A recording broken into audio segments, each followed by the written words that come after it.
Hello everyone. इस video में मैं आपको मेरे बिटकॉइन के recent buy trades screenshots detail में दिखाने वाला हूं, जिसमें आपको दिखेगा कि मैंने $87,000 पे रिसेंट बाई एंट्री ली थी, जो कि लगभग इस पूरे बुल मूव के शुरू होने से पहले ही ली गई थी और अभी तक मैं इन पोजीशंस को होल्ड करके बैठा हुआ हूं। और मैं आपको ये भी बताऊंगा कि why I took this trades और आगे कहाँ और कब मेरा फिर बाय करने का प्लान है, जिससे आपको भी एक बाय एंट्री के लिए आइडिया मिल सकता है। साथ ही मैं पूरे प्राइस एक्शन चार्ट एनालिसिस के थ्रू ये भी रिवील करूंगा कि बिटकॉइन का अगला मूव क्या हो सकता है, तो वीडियो को एंड तक ज़रूर देखिएगा। तो सबसे पहले हम मार्केट का एक ओवरव्यू ले लेते हैं और बिल्कुल बड़े टाइम फ्रेम पर जाकर एनालिसिस करते हैं, जो कि बहुत ज़रूरी होता है किसी भी बाइंग या सेलिंग डिसीजन को छोटे टाइम फ्रेम पे लेने से पहले। अगर हम बिटकॉइन चार्ट को जूम आउट करके मंथली टाइम फ्रेम में देखें तो आपको दिखेगा कि हम लोग लॉन्ग टर्म में एक कप एंड हैंडल पैटर्न से ब्रेकआउट करके उसके ऊपर ही ट्रेड कर रहे हैं। और जो रिसेंट 31% का डिप आया था, जिसमें काफ़ी लोग डर गए थे, वो असल में कुछ नहीं था, सिर्फ एक पुल बैक ही था, जिसमें बिटकॉइन ने हैंडल एरिया को टेस्ट किया। अब वो यहाँ से बाउंस बैक ले चुका है और अपने ऑल टाइम हाई $100,000 के पास ही ट्रेड कर रहा है। जिनको चार्ट पढ़ना आता है और जो इस बात से रूबरू थे कि बिटकॉइन बड़ा टाइम फ्रेम पर क्या कर रहा है, वो लोग इस डिप से बिल्कुल भी घबराए नहीं। और जब बिटकॉइन ने स्ट्रेंथ दिखानी शुरू की तो उल्टा ये लोग और बाय करने लगे, जस्ट लाइक आई डिड। वैसे कह दूँ, मैंने सिर्फ इस रिसेंट बाउंस पर ही नहीं बल्कि इसके पहले भी बिटकॉइन में बाय पोजीशंस ले रखी हैं। फॉर एग्जांपल, इस मंथली टाइम फ्रेम के हैंडल ब्रेकआउट से भी पहले मैंने अपनी ट्रेडिंग स्ट्रेटेजी के अनुसार अराउंड $62,000 पे और उससे भी पहले लगभग $30,000 के पास भी पोजीशंस ली थी, जो कि मैं अभी तक होल्ड कर रहा हूँ। अब अगर हम स्पेसिफिकली इस कप एंड हैंडल पैटर्न के ब्रेकआउट की बात करें तो इतने बड़े मंथली टाइम फ्रेम पर ऐसा पैटर्न बनना, ब्रेकआउट देना और उसके ऊपर मंथली क्लोज करना, ये ऑलरेडी एक स्ट्रॉन्ग बुलिश साइन होता है। और जब तक बिटकॉइन वापस आकर इस हैंडल को वायलेट नहीं करता और इसके ऊपर ही बना रहता है, तब तक मेरा medium to long term outlook bitcoin के लिए बुलिश ही रहेगा। चाहे फिर बिटकॉइन $100,000 के नीचे थोड़ा और टाइम भी लगाए तो कोई बड़ी बात नहीं, बस ये हैंडल ब्रेक नहीं होना चाहिए। ऊपर से एक और इंटरेस्टिंग चीज़ ये है कि ये ट्रेंड लाइन सपोर्ट भी इसी जोन को कोइंसाइड कर रहा है।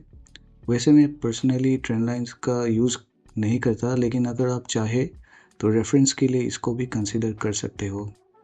वैसे अगर मैं बिटकॉइन का मंथली चार्ट देखूं तो ऑनेस्टली मुझे वो गोल्ड के चार्ट की याद दिलाता है, जो कि इससे भी बड़े 6 मंथ टाइम फ्रेम पर कप एंड हैंडल पैटर्न बनाकर पिछले साल ब्रेकआउट दिया था। और उस ब्रेकआउट के बाद गोल्ड ने काफ़ी अच्छा खासा मूव दिया था, जिसको मैंने पूरा राइड किया और अभी भी थोड़ा होल्ड कर रखा हूँ। साथ ही गोल्ड में छोटे टाइम फ्रेम्स पे भी ट्रेड करता रहा हूँ। कुछ ट्रेड्स मैंने MCX गोल्ड फ्यूचर्स में लिए थे और कुछ पैक्स जी में, जो कि एक गोल्ड बैक क्रिप्टो टोकन है। आप भी पैक्स जी के थ्रू गोल्ड में स्विंग ट्रेड कर सकते हो, लेकिन इंट्राडे के लिए पैक्स जी मुझे पर्सनली उतना सही नहीं लगता। एनीवेज, गोल्ड अभी इतनी बड़ी रैली के बाद एक पुलबैक ज़रूर लेगा और इसी पुलबैक के साथ जो बड़ा पैसा अभी तक गोल्ड में था, उसमें थोड़ी प्रॉफिट बुकिंग होती नज़र आ रही है और ये पैसा हमें क्रिप्टो या ब्रॉडर स्टॉक मार्केट की तरफ शिफ्ट होता हुआ भी दिख सकता है। एनीवेज, अब हम एक बार US stock market specifically S&P 500 के चार्ट को भी देख लेते हैं, क्योंकि ये दोनों US स्टॉक इंडिसेस S&P और नैस्डैक दोनों ही बिटकॉइन के साथ कोरिलेशन रखते हैं। कोरिलेशन से मेरा मतलब ये है कि अगर US स्टॉक इंडेक्स स्ट्रेंथ नहीं दिखाएगी तो इसका असर बिटकॉइन पर भी पड़ेगा, क्योंकि अभी भी बिटकॉइन को एक रिस्क ऑन एसेट माना जाता है, इसलिए इसका US स्टॉक्स के साथ रिलेशन बना हुआ है। और क्योंकि मैं खुद US स्टॉक्स में भी एक्टिवली ट्रेड करता हूँ, तो मुझे अक्सर बिटकॉइन के मूव्स का भी आइडिया लग जाता है। तो चलिए मैं आपको एक छोटी सी झलक दिखाता हूँ कि बिटकॉइन का यूएस स्टॉक मार्केट के साथ क्या कोरिलेशन है।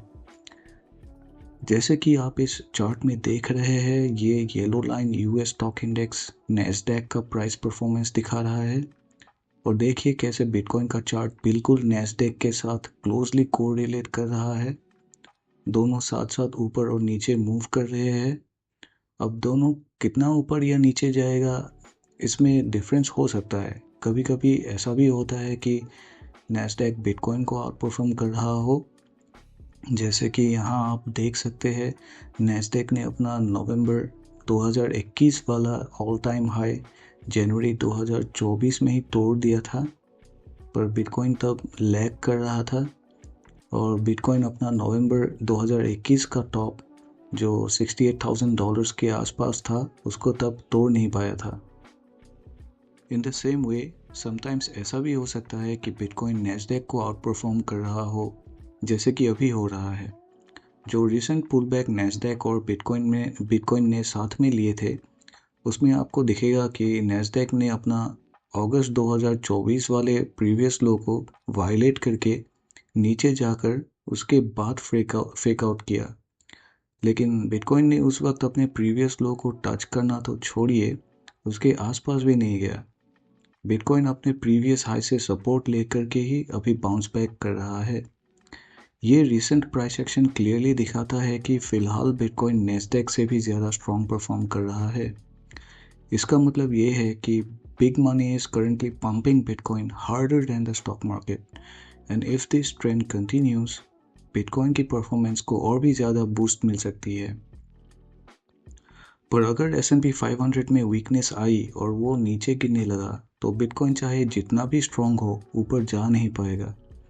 और अगर नैस्डैक और S&P 500 साइडवेज भी चलते रहे इस रिसेंट वी शेप्ड रिकवरी के बाद, तो भी कोई दिक्कत नहीं, ये बिटकॉइन के लिए सपोर्टिव रहेगा।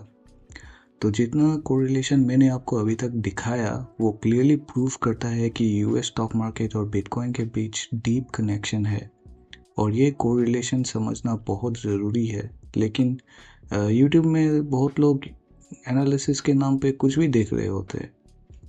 कोई व्हील्स के वॉलेट ट्रैक कर रहा होता है, कोई चार्ट पे 10 इंडिकेटर्स चिपका के बैठा हुआ होता है, कोई ट्रम्प का ट्रेड वॉर न्यूज़ फॉलो कर रहा होता है।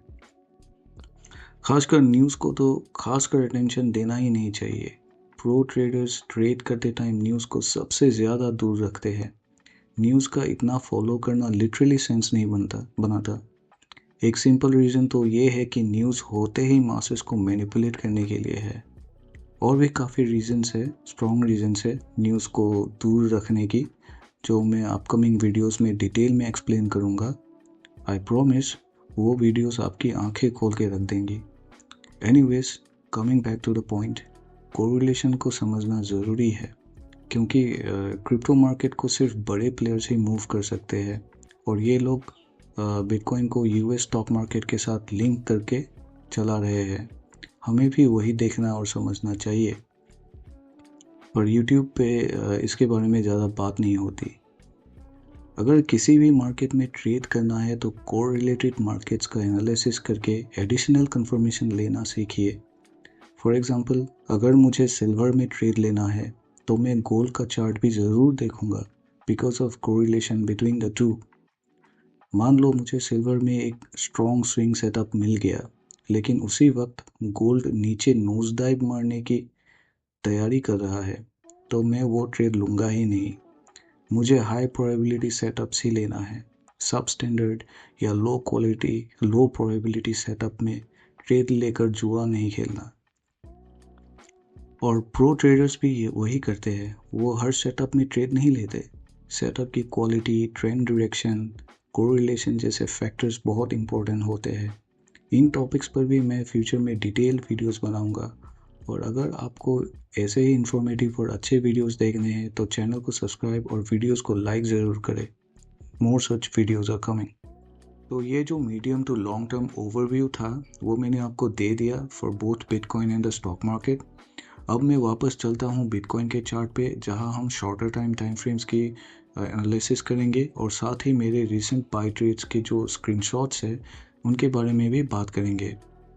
इसमें मैंने कुछ इन्फॉर्मेशन प्राइवेसी के लिए ब्लर कर दिया है, लेकिन अगर आप ध्यान से देखें तो आपको दिखेगा कि मैंने पहला बाय एंट्री $87,300 पे ले लिया था और उसके बाद $96,100 पे दूसरी एंट्री की थी।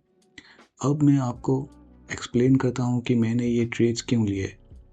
देखिए, इस रिसेंट पुल बैक के टाइम मैं एक्चुअली पहले से ही एक बाउंस का इंतज़ार कर रहा था, क्योंकि प्राइस एक्शन देखकर और ये जो डबल बॉटम और फिर जो रिजेक्शन बना था उससे मुझे काफ़ी क्लियर हो गया था कि बिटकॉइन इस मंथली हैंडल पैटर्न की सपोर्ट को रेस्पेक्ट करने वाला है। और उस वक्त दुनिया भर में ट्रेड वॉर को लेकर भी डर का माहौल बना हुआ था, मार्केट में ओवरऑल फियर और पेसिमिज्म भी था। लेकिन मैं उसी वक्त बाय सिग्नल्स ढूंढ रहा था, not just in bitcoin but US और इंडियन स्टॉक्स में भी, क्योंकि हर चार्ट, स्पेशली बिटकॉइन का चार्ट, मुझे क्लियरली ये सिग्नल दे रहा था कि ये बस एक टेम्पररी पुल बैक है। और ऊपर से मंथली जैसा बड़ा टाइम फ्रेम में जो cup and handle pattern break हुआ था वो भी मेरे इस थ्योरी को अप्रूव कर रहा था कि मार्केट में बुल्स अभी भी ज़िंदा है। तो इस डबल बॉटम के बाद ही मुझे मेरी ट्रेडिंग स्ट्रेटेजी से बाय सिग्नल भी मिल गया था। लेकिन मैं उस वक्त कुछ स्टॉक्स खरीदने में इतना बिजी था कि बिटकॉइन में थोड़ा लेट ही एंट्री ले पाया, नहीं तो मैं $87,000 से नीचे ही एंट्री ले लेता। फिर भी अगर आप देखो तो इस डबल बॉटम के बाद जो ये $89,000 का हाई ब्रेक हुआ है, उस ब्रेकआउट से काफ़ी पहले ही मैंने अपनी फर्स्ट एंट्री ले ली थी। फिर नेक्स्ट एंट्री मैंने $96,000 पे ली और यहाँ भी आप देख सकते हो कि ये $97,800 का हाई ब्रेक होने से पहले ही मैंने अपनी पोजीशन बना ली थी मेरी स्ट्रेटेजी के अकॉर्डिंग। और यहाँ एंट्री इसलिए ली क्योंकि ये $98,000 का जो सप्लाई और रेजिस्टेंस जोन था, उसके बावजूद भी अगर आप शॉर्टर टाइम फ्रेम्स जैसे 2 आवर चार्ट पे जाओगे तो आपको क्लियरली दिखाई देगा कि बिटकॉइन यहाँ इस रेजिस्टेंस पे ज़बरदस्त बुलिश प्राइस एक्शन दिखा रहा था और बिटकॉइन आवरली टाइम फ्रेम्स में इन लोज के नीचे जाने का नाम ही नहीं ले रहा था। आप देख सकते हो कैसे बिटकॉइन 92,000 और $93,000 के लेवल को बार बार होल्ड करता रहा।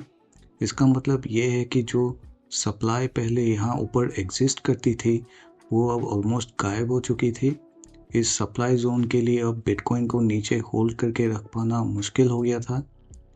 पर सिर्फ यही नहीं, प्राइस एक्शन लेवल पे यहाँ और भी बातें हैं। इस एक वीडियो में ही हर चीज़ कवर नहीं की जा सकती, इसलिए अगर आप प्राइस एक्शन एनालिसिस में डीपली इंटरेस्टेड हो तो चैनल के साथ बने रहिएगा, क्योंकि अगले वीडियोस में मैं इन बातों को धीरे धीरे कवर करता जाऊंगा जिनसे आपको कुछ सीखने को मिल सकता है।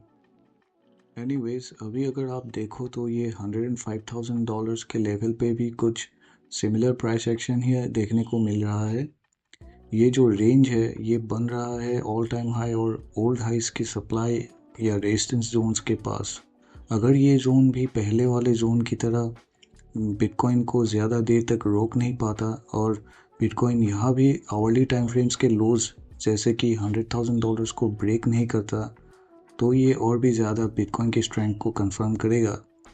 लेकिन मान लो अगर प्राइस थोड़ा रिवर्स होकर $100,000 के नीचे चला भी गया पर उसके बाद वापस ऊपर आकर क्लोज दे दिया, तब तो ये और अच्छी बात होगी, क्योंकि इसको एक फेक आउट माना जाएगा। बल्कि तब ये भी कंफर्म हो जाएगा कि जो लोग इस पंप को देखकर फोमो में आकर ऑल टाइम हाई के पास बाय कर लिए थे और स्टॉप लॉस इसी लेवल के नीचे लगाए थे, जैसा कि लोग अक्सर करते हैं, लोग कहीं भी एंट्री लेकर रिसेंट लो के नीचे एसएल लगा देते हैं, तो उनका स्टॉप हंट होने का चांसेस भी हमेशा हाई रहता है। और ऐसी स्टॉप लॉस हंटिंग और फेक आउट्स को प्रो ट्रेडर्स एक बुलिश सिग्नल की तरह ही लेते हैं।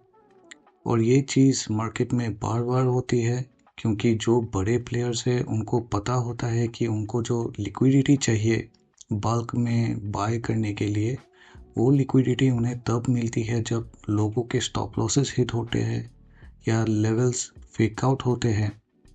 ऐसे फेक आउट से ये पता चलता है कि मार्केट से वीक हैंड्स को बाहर निकाल दिया गया है और सबसे बड़ी बात, स्मार्ट मनी को जो लिक्विडिटी चाहिए थी वो उनको मिल गई है और उन्होंने इस फेकआउट में अपना पोजीशन बना लिया है। पर आप ये मत समझिए कि ऐसी मैनिपुलेशन करके ये बड़े प्लेयर्स कोई बेईमानी कर रहे हैं, क्योंकि आप अगर उनकी जगह होते तो आपको अपनी बड़े ऑर्डर्स फिल करने के लिए भी यही करना पड़ता। और मार्केट भी तो उन्हीं के ऑर्डर्स की वजह से मूव होती है। जब बड़े ऑर्डर्स फिल होने लगते हैं तभी मार्केट्स मूव करती है, और जब मार्केट ऊपर जाती है तो प्रॉफिट भी आपको इसी वजह से मिलता है। आपको सिर्फ एक चीज़ समझनी है, आपने जो पोजीशन लिया है वो बड़े प्लेयर्स के डायरेक्शन में है या उसके अगेंस्ट। फिलहाल अभी के लिए मैं इस आवली रेंज के अंदर प्राइस एक्शन को क्लोजली मॉनिटर कर रहा हूँ, और जैसे ही मेरा सेटअप ट्रिगर होगा तब बिटकॉइन इस रेंज हाई को ब्रेकआउट करने से पहले ही एक और बाय एंट्री मैं यहाँ ले सकता हूँ। आप भी अपनी ट्रेडिंग स्ट्रेटजी के अनुसार इस लेवल में एंट्री ले सकते हैं। पर अगर आपका खुद का ट्रेडिंग स्ट्रेटजी अभी तक नहीं है तो मैं स्ट्रांगली रिकमेंड करूँगा कि सबसे पहले आप एक ट्रेडिंग सिस्टम बनाइए। और अगर आप फिर भी ये ट्रेड लेना चाहते हो तो जब बिटकॉइन अपने इस रेंज हाई को $105,000 को ब्रेकआउट करेगा तो आप तब उस पर एंट्री ले सकते हो, और ब्रेकआउट कैंडल के नीचे ही स्टॉप लॉस लगा सकते हो।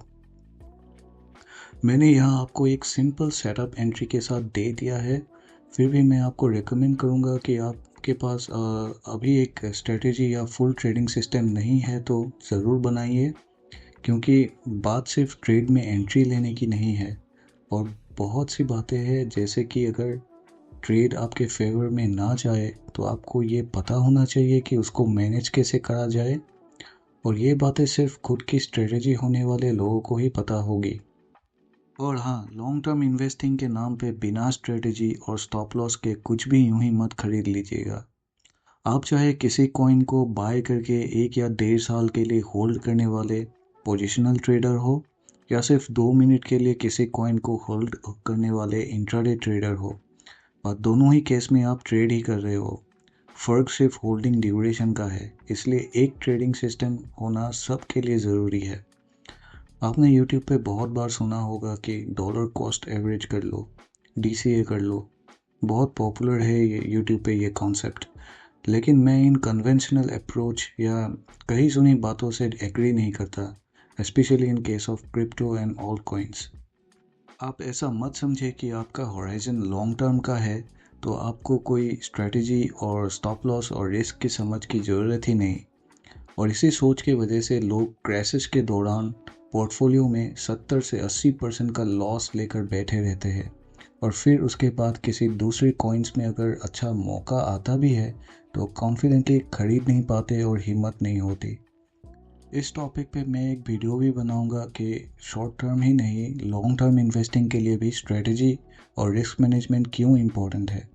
और शॉर्ट टर्म वाले भी हर सेटअप को ट्रेड करना ज़रूरी नहीं होता।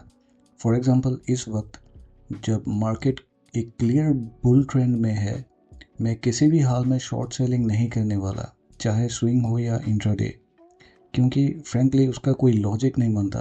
अगर मुझे इंट्राडे में ट्रेड लेना भी होगा तो जो बड़ा ट्रेंड है उसके डायरेक्शन में करूँगा, और ऐसा करके मैं प्रो ट्रेडर्स की तरह अपना विनिंग प्रोबेबिलिटीज़ को बढ़ा रहा होता हूँ, और लो प्रोबेबिलिटी सेटअप लेकर जुआ नहीं खेल रहा होता। इस टॉपिक में और भी गहरी बातें हैं जिसके बारे में मैं अगले वीडियोस में कवर करूँगा। सेकेंडली, अब अगर चार्ट रीडिंग की बात करें तो यूट्यूब पे आपने सुना ही होगा, लोगों कहते हैं कि मार्केट रेजिस्टेंस और सपोर्ट पे रुकता है, उसको टेस्ट करता है, फिर बाउंस लेता है या फिर ब्रेकआउट करता है। आप कभी उनसे पूछिएगा आखिर मार्केट रेजिस्टेंस या सपोर्ट पे ही क्यों रुकता है। इन सवालों के जवाब जब आपके पास होंगे और ऐसी फंडामेंटल चीज़ें जब जानेंगे तभी आप प्राइस एक्शन को अच्छे से समझ पाएंगे। अदरवाइज़ ये 2-3 कैंडलस्टिक पैटर्न, हैमर, डोजी जान लेने को प्राइस एक्शन रीड करना नहीं कहते। अगले वीडियोस में मैं सिर्फ बिटकॉइन और क्रिप्टो एनालिसिस ही नहीं, पर इन सभी चीज़ों पे वीडियो बनाने वाला हूँ, और साथ ही well known foreign traders like Jason Shapiro, Lance Breitstein जैसे बिल्कुल वेरीफाइड और एस्टाब्लिश्ड ट्रेडर्स जो reputed American prop trading firms में काम कर चुके हैं, उनके ट्रेडिंग आइडियोलॉजीज़ के बारे में बताने वाला हूँ, जिनसे आपको बहुत कुछ सीखने को मिल सकता है। सो आपको अगर कंटेंट पसंद आ रहा है और ऐसी वीडियोस देखना चाहते हैं तो चैनल को लाइक एंड सब्सक्राइब जरूर कर ले। धन्यवाद।